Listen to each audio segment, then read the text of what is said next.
switch up here. Oh, what? What? I have a switch up here. What's up guys and welcome.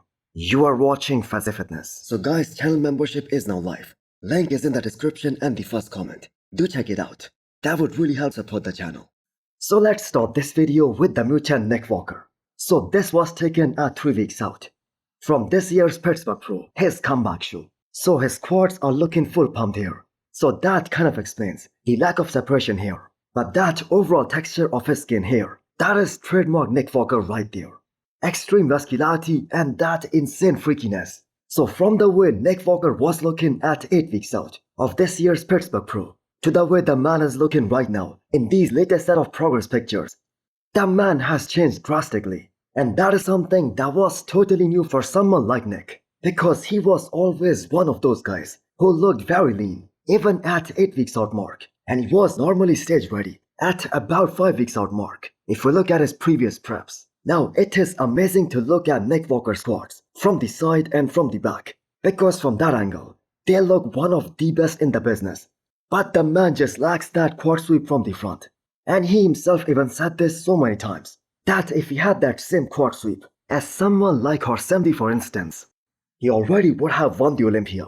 And I for one kind of agree. The fact is Nick is fighting against some of his structural flaws, some of his genetics, which is something that is almost impossible. Now the one thing where he can get some of these guys is his ability to come in very dry and absolutely bone shredded, while at the same time being very muscular and very freaky. Now he has a solid chance of placing Rara behind Derek, and the only way he beats Derek is if Derek comes in off. Now that isn't my opinion, but the opinion of the reigning Miss Olympia Samson Dauda and many other bodybuilding experts out there. And I have to say Samson's opinion, that matters a lot, since he stood next to Derek just 8 weeks ago. Nevertheless, it's gonna be such an anticipated comeback by the mutant neck walker, since we have been waiting to see him on the stage for almost 1 year now. So what do you guys think? Can he just shock the entire bodybuilding world? A little bit more, but for him I felt like he got a lot better too from prejudging to finals. Again, he has good overall shape, solid arms, he presented himself very well, and I felt like it was a very good showing back after being off stage for a couple of years. Next up we have an update from Sergio Oliva Jr. So he must be really happy with that breakdown from Tyler Mannion from this past FIBA Germany, where Sergio placed third behind Sazan and Andrew Jacked. So a lot of positives were said about this new version of Sergio, and the man is back in business, building up all the areas where he needs to work on the most, like for instance his back and also his chest. So the back shots were the ones where Sergio lost to Andrew and Sazan, and that too by quite some margin. And Sergio said so himself even before the show that he needs a lot more density and thickness, especially in his back, and he needs more fullness in his chest to compete with the top pros. So Sergio also posted some pictures from the Arnold back in 2021 and some recent ones from FIBA Germany this year, and you have got to give the credit where it's due. His legs improved a lot, and because of that more quad sweep, more separation in the leg, and a tighter midsection, his waist is also looking smaller. He was able to create more of that X-frame on the stage. Now his chest and his shoulders, they were looking a lot better back in 2021, and that is kind of explainable here, as he just hasn't been able to train his chest or his shoulders properly since that shoulder injury. So was this the best Sergio ever? Well, I'm gonna say in some areas yes, this was. But that being said, this is definitely the most motivated we have seen him in quite some years. And the man is eager to make those improvements and beat that package in one of these upcoming shows. So there are some shows in this year's calendar that Sergio can possibly win, and it's a good decision by him not doing some of these big shows like the Pittsburgh Pro or the New York Pro or all of these shows in the month of May. So there is nothing wrong with that, being very strategic and choosing a show very wisely based on the competition and who's gonna show up there. Because what Sergio needs right now is that Olympia qualification so that he can dive right back into another off-season and just focus on the Olympia this year.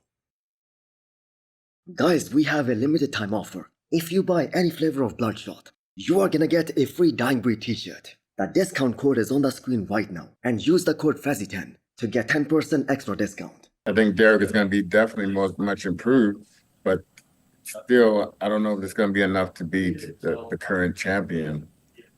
So Chris Cormier on C3 TV just posted different clips from different episodes of the Menace podcast. He was claiming that Derek is going to improve in some areas, like his abs, his squats, and others. And yes, I know he did improve. And Derek undoubtedly shocked the entire bodybuilding world at this past Arnold, Ohio, especially beating a guy like Samson Dauda. But does it even justify Chris Cormier taking the credit here, when he himself said in different episodes that he did not like the way Fabrico, the Brazilian trainer, he was making Derek go through all of those workouts leading into this past Arnold. And most importantly, didn't he himself change his predictions just before the Arnold, and he switched from Derek to Samson Dauda for the win. Now he himself did not believe at the very end of that prep that Derek can beat Samson Dauda. Switch up here. Oh, what? What? I have a switch up here. Okay, go ahead. I'm gonna go Derek seconds. Okay. And then he goes on and puts this big caption here. Yes, he must have helped Derek a lot in executing those poses correctly, as he's a master of posing and presentation, one of the best out there. And yes, I know Derek did saw it training with Chris Cormier in the beginning of the prep, but did any of you guys ever hear even once the champ himself, Derek, giving the credit to anyone except Chris Aceto? And we all saw how highly he talks about Chris Aceto every single time. He also mentioned Fabrico multiple times after his honor win, and that's pretty much it. So are Chris and Derek still working together for this upcoming Pittsburgh Pro? Well, not that we know of. So just imagine if Chris Cormier did not change his predictions before this past Arnold. He could have milked this for a lifetime, claiming that he was the only one who saw that coming when everyone was rooting for Samson Dauda. So what did you guys think? How much credit does Chris Cormier deserve for Derek's historic win at this past Arnold Classic? Next up, we have an off-season physique update from Muhammad Fada. First of all, there is an announcement about him parting ways with Evogen Nutrition of Honey Rainbot, and he has been with that company, if I'm not mistaken, since 2021, the year he made his pro debut. So as of right now, there is only one guy, and I mean a very big guy, Hadi Choban, who is with Evogen. So Muhammad Fada is now in the off-season and in that push phase, and the man is trying his level best to improve his back, which is something that was his biggest weakness when he competed last year. And for those of you guys who do not know, he did 3 shows in 2024. So not everyone out there who has a good shape can have a solid start to their Olympia journey. And there is no coach in the world who can peak his athletes 100% in every single show. And the Olympia last year, that is a show that Fada will desperately want to forget, because nothing about that physique was close to his personal best. Now I have no idea what happened. At what point during that prep his body started not to cooperate. It was probably because of over-dieting, because the man stayed pretty damn lean for most part of 2024 without even competing, and that is why he eventually burned out. Now one of the reasons his back wasn't looking that impressive last year was because of that back injury. But since the Olympia last year, Fada has taken care of that back injury, and he really is a very underrated guy in the men's open at the moment. He does have some great tools on his hands. The thickness in every single shot, a small waistline, very amazingly taper, round shoulders,